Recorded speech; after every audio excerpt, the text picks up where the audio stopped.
Kenyans, how much debt is too much debt? Picture this. Every time you buy fuel, pay tax, or send money via M-Pesa, a big chunk of that cash is going straight into paying loans. And it's not stopping anytime soon. But what if I told you our leaders are planning to borrow even more?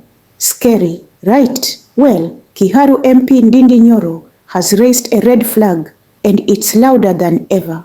Ndindi Nyoro, the chairman of the Budget and Appropriations Committee in Parliament, is sounding the alarm on Kenya's growing debt. His message: we are sinking deeper, not getting out. He's concerned because the government is planning to borrow nearly 900 billion Kenyan shillings for the 2025 to 26 budget.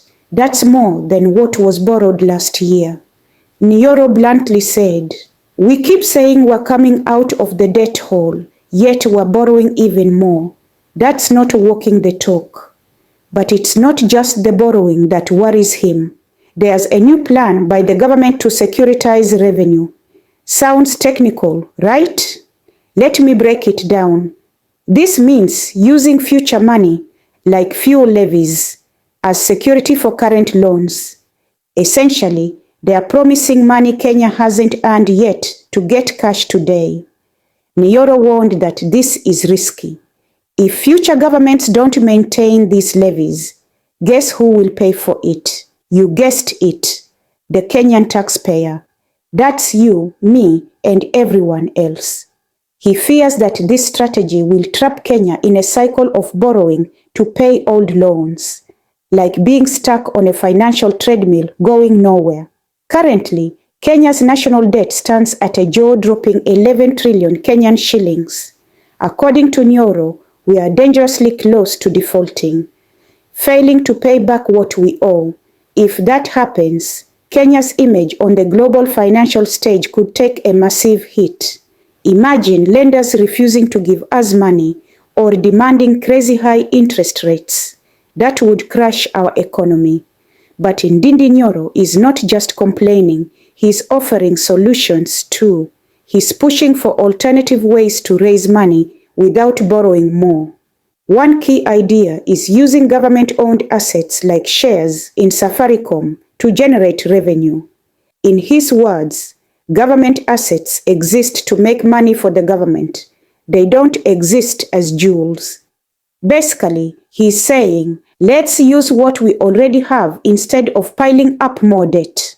Nyoro's overall message is simple but serious. Kenya needs financial discipline. Borrowing recklessly now will only hurt future generations. He's urging President Ruto's government to rethink its strategy and focus on sustainable ways to fund the budget. Now, let me give you my 2 cents as your Sauti Mzalendo presenter. Ndindi Nyoro's concerns are valid, very valid. Borrowing is not evil by itself. Countries do it all the time. But the problem is when borrowing becomes a habit without a clear plan for repayment. It's like living on credit cards and hoping next month will be better.